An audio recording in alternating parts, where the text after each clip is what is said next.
미국계 사모펀드 론스타가 우리 정부를 상대로 제기한 투자자 국가 간 소송 결과 10년 만에 나왔다는 소식 전해드렸죠. 우리 정부가 론스타에 2,900여 원을 배상해야 한다는 판정이 나온 건데요. 자세한 내용 쇼미더경제에서 박정호 명지대 특임 교수와 함께 알아보겠습니다. 어서 오십시오. 예, 안녕하세요. 예. 일단 지금 론스타와 한국 정부 굉장히 긴 악연이 계속됐다 이렇게 설명을 많이 하고 있습니다. 그간 어떤 일들이 있었는지부터 정리를 좀 해볼까요? 예, 사실 IMF 외환위기 이후 우리나라가 갑작스럽게 전 세계 자본시장에 개방되기 시작하면서 예. 정말 뭐라고 그럴까요? 혹독한 신고식을 치렀다고 말씀드릴 수 있습니다. 예. 그 과정에서 론스타라는 선진금융 기법을 가지고 있는 그 펀드가요. 예. 우리나라 여러 가지 이제 헐값에 매물로 나온 것들을 이제 대거 매입을 하면서 큰 돈을 벌기 시작을 했는데요. 네. 제일 먼저 시작된 것은 부실 채권을 매입하는 방식으로 시작됐습니다.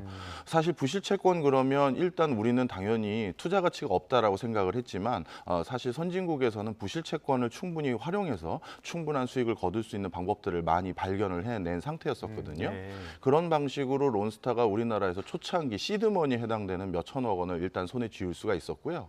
그 뒤부터는 우리나라에서 헐값에 나온 여러 가지 빌딩들, 주로 600억대의 빌딩들을 매입해서 단기간에 900억에 판매하면서 이렇게 건물을 사고 파는 것에 대한 어떻게 보면 한 번에 작은 금액으로 실험을 해보고요.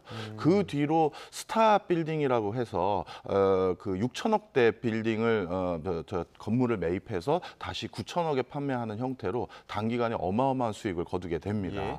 그러다가 이제 회사 매입까지 이제 나서게 됐는데요. 제일 먼저 우리나라에서 론스타라는 이름을 알려지게 된 배경은 극동건설 매입 때부터입니다. 예. 극동건설이 론스타가 매입했었던 금액이 한 1,700억 정도에 매입을 했는데 예. 그 극동건설을 매입하자마자 극동건설이 가지고 있는 부동산을 다시 팔아서 다시 얻은 돈이 1,500억입니다. 그러니까 본인들이 투자한 금액 자체를 벌써 부동산을 매각해서 다시 회수를 하고요. 예. 그 다음에 극동건설이 그 대주주가 됐으니까 배당을 이제 자연스럽게 할 수가 있겠죠. 예. 배당으로 다시 한 1,500억 가까이의 이익을 또 한 번 거두게 됩니다. 예. 그래도 자신들이 투자했던 1,700억 원의 지분은 그대로 있는 상태죠.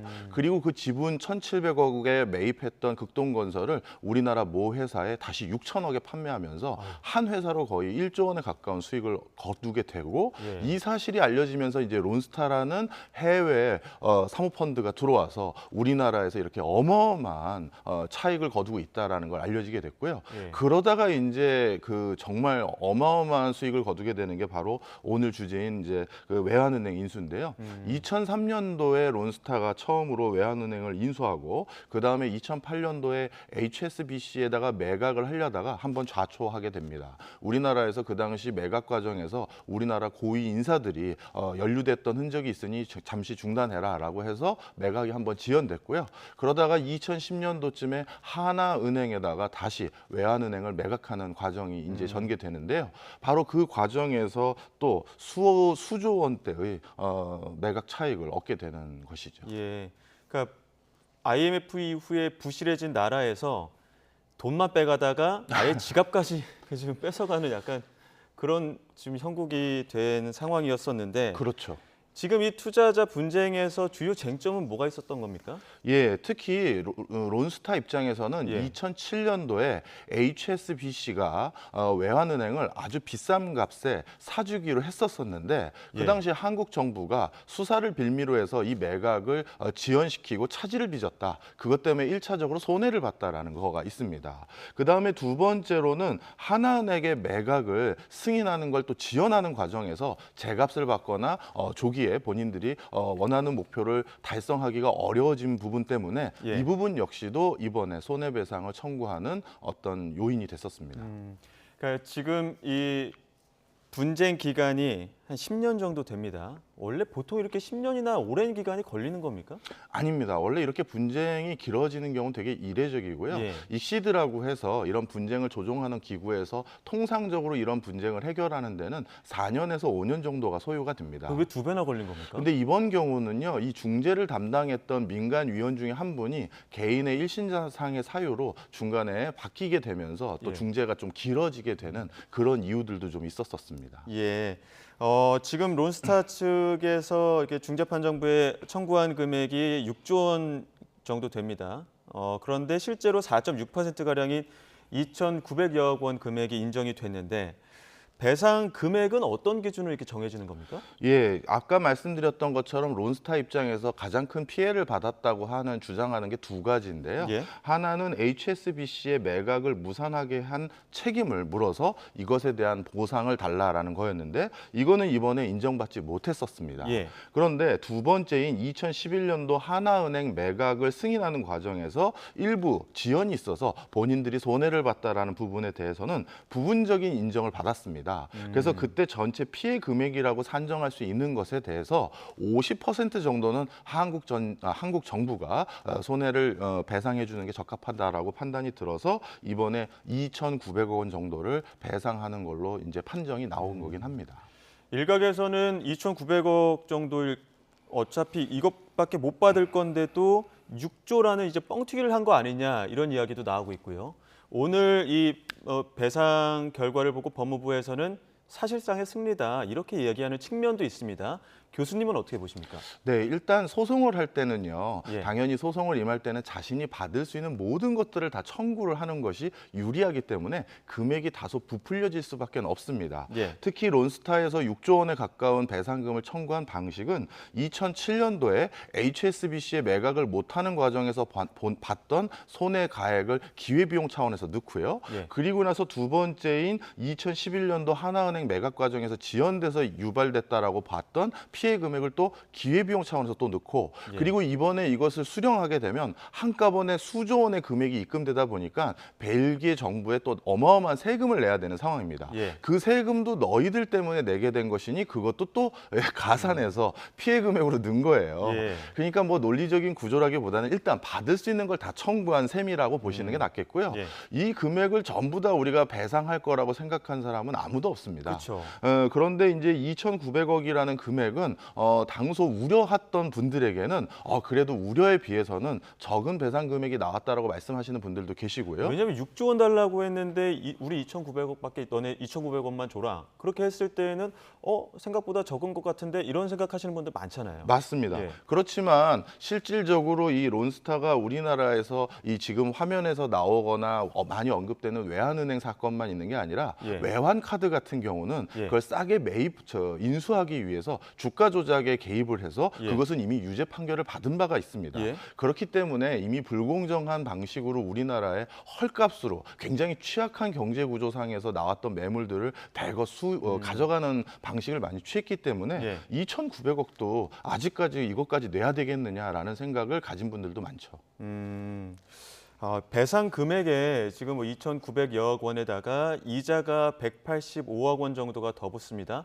이 이자가 2011년 12월부터 이렇게 계약 시점부터 지금까지 이어져 온 건데 이자는 어떻게 산정되는 겁니까?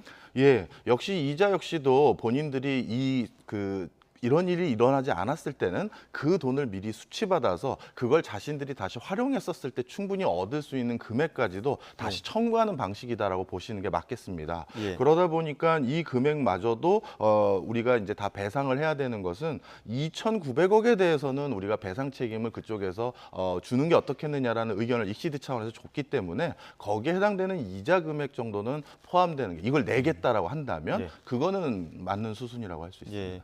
법무부 장관 오늘 이 배상 판결 보고 난 이후에 국민 혈세 한 푼도 못 낸다, 이의 신청하겠다, 2차 어떻게 보면은 분쟁을 예고를 했거든요. 이거 어떻게 될 거라고 보십니까?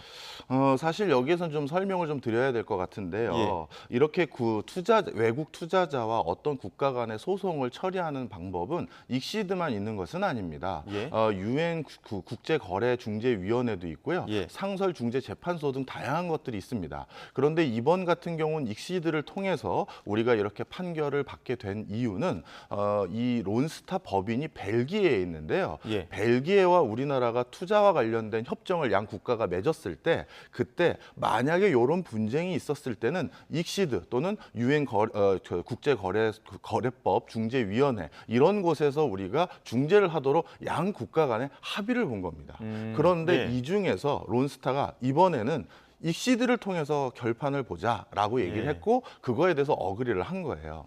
따라서 이 익시드가 뭐 꼭 따라야 되는 유일무이한 판결의 무슨 모든 종착지는 아니고요. 그래도 강제성은 있는 거 아닙니까? 그게 왜 그러냐면 우리나라가 그 벨기에 국가와 조약으로서 예. 여기에서 판결한 걸 따르겠다라고 서명을 했기 때문이에요. 예. 그렇기 때문에 합법적인 절차를 통해서 이거를 인정하지 못하겠다라고 하면 얼마든지 다시 바꿀 수는 있겠습니다만 예. 이 자체가 마치 국제적으로 무슨 권위가 없기 때문에 무조건 안 지켜도 된다 이런 건 또 아니다. 요거는 예. 기억을 해야겠죠. 그러니까 지금 중재할 수 있는 기간이 두 개인데 네. 지금 익시대 그 판결이 그 결정이 나온 거고 우리 입장에서는 다른 중재 기구를 통해서 다시 한번 법리 다툼을 할 수 있는 그런 어쨌든 가능성은 있다 그렇게 보시는 겁니다. 하지만 익시드 안에서 봤을 때는 우리가 이의 신청을 했을 때 어떤 이건 무효다라고 할 수 있는 그 조건들이 있지 않습니까? 네. 그 조건에 지금 이 사태가 부합한다고 보십니까?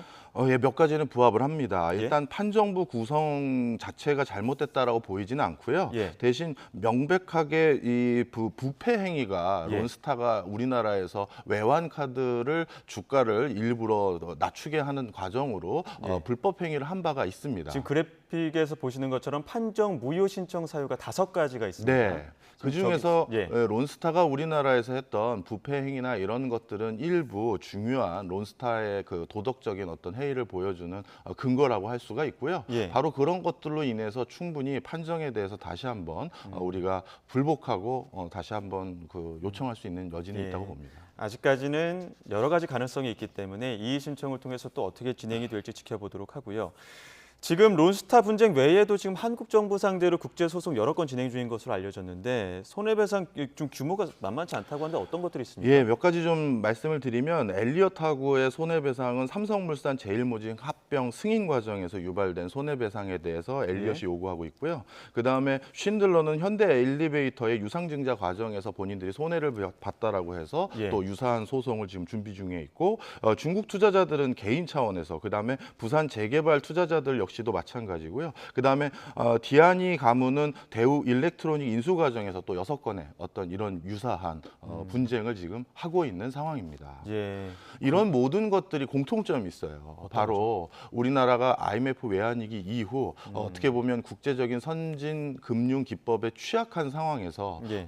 굉장히 헐값에 많은 것들이 매물로 나오면서 그때 이제 취약한 구조를 틈타서 들어온 회사들도 상당히 많다라는 점이 일부 있고요. 예. 그다음 또 한 가지는 국내에서는 이런 투자 방법이 합법적인 범주를 벗어나다 보니까 이 외국에선 또 합법인데 그러니까 국내 금융 당국에서는 이게 어떤 방식으로 어떤 로직으로 작동하는지를 미처 파악하지 못해서 이렇게 발이 담궈진 다음에 분쟁 아닌 분쟁에 휘말리는 경우도 있습니다. 그러다 보니까 이것들 모두 아직까지 선진적인 금융 시스템이 완비되지 않은 상태에서 유발됐던 일들이다라는 공통점이 있죠. 예. 이번 그 분쟁 결과가 혹시 지금 앞서 설명해 주셨던 여러 가지 지금 국가와 투자자 간의 좀 이런 분쟁에서 혹시 영향을 미치는 것 아닌가? 이번 론스타 사례를 통해서 영향을 미치는 것 아닐까 이런 우려들도 나오고 있거든요. 혹시 비슷한 사례 방지하기 위해서는 어떤 대책들 좀 필요할까요? 사실 어떤 금융 당국에서 그러한 금융 기법을 어떻게 처리하고 어떻게 대우해야 되는지를 확인하는 제일 좋은 방법은 이미 국내 시장에서 그거와 유사한 사례들을 많이 다뤄봤었을 때 그것을 대응할 수 있는 방법들을 많이 가지게 됩니다. 예. 근데 우리나라는 아직까지 금융을 산업으로서 육성하기보다는 금융을 감독의 대상으로만 삼고 있는 부분이 많이 있어요. 그러다 보니까 외국에서 굉장히 독특한 방식으로 방식으로 우리나라에 투자가 들어왔었을 때 이거에 대한 대응력이 아직까지 취약한 부분이 많습니다. 예. 따라서 국내에서도 조금 더 적극적인 방식으로 이런 금융 기법들을 국내 그 제도 속에 녹여나기 시작한다면 외국에서 들어왔었을 때도 자생력 있게 대응할 수 있지 않을까 생각합니다. 네, 여기까지 듣도록 하겠습니다. 지금까지 쇼미더경제 박정우 명지대 특임 교수와 함께했습니다. 오늘 말씀 고맙습니다.